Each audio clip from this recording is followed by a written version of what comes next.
तो Norman Coxon, क्लाइडन और Jerry मार्च की बुक का पीडीएफ है। इन पीडीएफ को हमने शेयर भी किया है अपने स्टूडेंट्स के बीच, और मैं आप लोगों को भी शेयर कर दूंगा।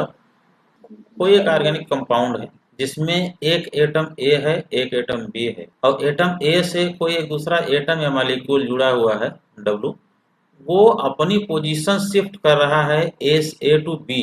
ये जो डब्लू ए से बी पोजीशन पर जा रहा है, तो यहाँ तीन तरह के क्वेश्चन रेज होते हैं। एक तो ये कि डब्लू जो शिफ्ट हो रहा है, क्या वो अपना दोनों इलेक्ट्रॉन ले करके शिफ्ट होगा, एक बात।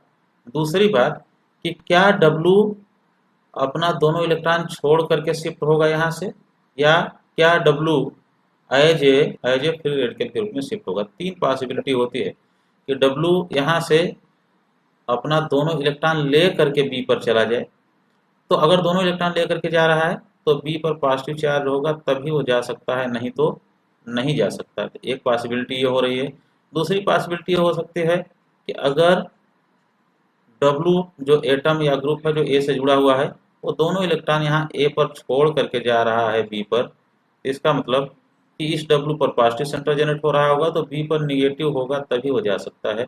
तीसरी पॉसिबिलिटी ये हो सकती है कि अगर ए से बी पर डब्लू जा रहा है, तो ये विकल्प हो सकता है कि इस बॉन्डिंग का एक इलेक्ट्रॉन ये छोड़ करके यहाँ जा रहा हो ए पर, और एक इलेक्ट्रॉन ले करके जा रहा हो बी पर।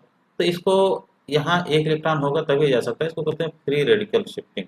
तो इन तीनों शिफ्टिंग में हम कौन शिफ्टिंग प्रीफर्ड होती है, तो ये होता है कि इन तीनों में जो प्रीफर्ड होता है वो न्यूक्लियोफिलिक होता है। ये क्वेश्चन हो गया रिगार्डिंग डब्लू। दूसरा क्वेश्चन जो हमारे सामने आता है, दूसरी पॉसिबिलिटी ये है कि व्हाट इज बी। ये बी जिस पर ग्रुप शिफ्ट होने जा रहा है डब्लू, वो क्या है। क्या बी कार्बन है, क्या बी नाइट्रोजन है, क्या बी ऑक्सीजन है। तो अगर बी कार्बन है तो आप कहेंगे कि शिफ्टिंग किस पर हो रही है, कार्बन पर हो रही है। अगर बी नाइट्रोजन है तो शिफ्टिंग नाइट्रोजन पर हो रही है। अगर बी ऑक्सीजन है तो शिफ्टिंग ऑक्सीजन पर हो रही है। और अगर यहाँ आप कहते हैं कि if W is equal to carbon, अगर W क्या हो, कार्बन हो, तो तीन तरह के रिएक्शन की पॉसिबिलिटी आपको यहाँ दिखेगी। पहली पॉसिबिलिटी ये दिखेगी कि A कार्बन है, B भी कार्बन है, और W भी कार्बन है। तो यहाँ ये दोनों इलेक्ट्रॉन ले करके यहाँ शिफ्ट हो रहा है, यहाँ पॉजिटिव सेंटर है, तो यहाँ शिफ्टिंग हो गई पहली कार्बन शिफ्ट, मतलब जहाँ शिफ्ट हो रहा है वो कार्बन है। दूसरी पॉसिबिलिटी आपको ये देखने को मिल सकती है कि अगर ए कार्बन है और डब्लू भी कार्बन है, लेकिन बी क्या है, नाइट्रोजन है। तो अगर ऐसी शिफ्टिंग हो रही हो, तो यहाँ अगर ये कार्बन अपने दोनों इलेक्ट्रॉन लेकर के नाइट्रोजन पर शिफ्ट हो रहा होगा, तो इस ऐसे सारे रिएक्शंस जहाँ इस तरह के रिएक्शन पाए जाते हैं, उसको शिफ्टिंग एट नाइट्रोजन पोजीशन के नाम से हम लोग जानते हैं, सबको कैटेगराइज करते हैं। तीसरी पॉसिबिलिटी ये है कि अगर ए कार्बन हो और बी ऑक्सीजन हो और डब्लू भी कार्बन हो, और यहाँ दोनों इलेक्ट्रॉन ले करके ये शिफ्ट हो रहा हो ऑक्सीजन पर। तो अब यहाँ आपको जो देखने को बात मिल रही है कि तीनों ही केस में, चाहे केस फर्स्ट हो, चाहे केस सेकंड हो, चाहे केस थर्ड हो, जो डब्लू है उसका नेचर न्यूक्लियोफिलिक है। इसका मतलब जो एल्किल ग्रुप या कार्बन जो शिफ्ट हो रहा है वो न्यूक्लियोफाइल के रूप में शिफ्ट हो रहा है।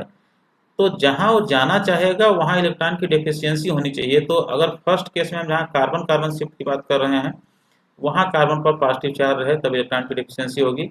दूसरे कंडीशन में भी अगर कार्बन नाइट्रोजन पर शिफ्ट हो रहा है, तो इस नाइट्रोजन पर इलेक्ट्रॉन की डेफिशिएंसी होगी, तभी ये शिफ्टिंग हो सकती है। तीसरे कंडीशन में भी अगर कार्बन ऑक्सीजन पर शिफ्ट हो रहा है जो न्यूक्लियोफाइल, तो इस ऑक्सीजन पर इलेक्ट्रॉन की डेफिशिएंसी होगी, तभी ये शिफ्टिंग यहाँ संभव है, अदरवाइज संभव नहीं है।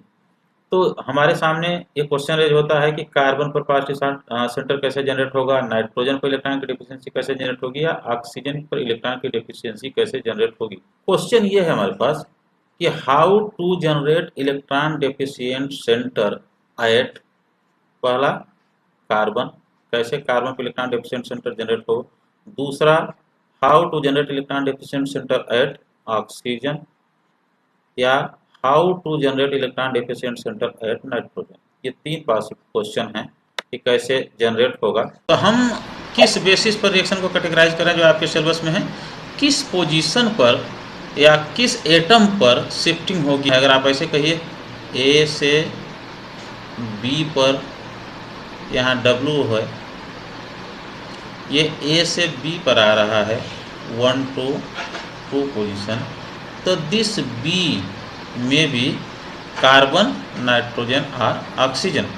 और यहाँ बी जहाँ जहाँ कार्बन है वो रिएक्शन आपको पढ़ने हैं, वैगनर मिर्विन रिएरेंजमेंट, पिनाकोल पिनाकोलोन रिएरेंजमेंट, बेंजिल बेंजिलिक रिएरेंजमेंट, फेवरेस्की रिएरेंजमेंट, अंटस्टर्ड रिएरेंजमेंट। लेकिन जहाँ बी क्या है, नाइट्रोजन है, वो रिएक्शन जो आपके सिलेबस पढ़ने हैं उसमें पहला है नेबर रिएरेंजमेंट, दूसरा है बेकमैन रिएरेंजमेंट, तीसरा है कर्टियस रिएरेंजमेंट और चौथा है स्मिथ रिएरेंजमेंट। और जहाँ बी क्या है, बी इज इक्वल टू अगर ऑक्सीजन हो तो इस आपके सिलेबस में जो रिएक्शन पढ़ना है वो है वेयर विलिगर ऑक्सीडेशन।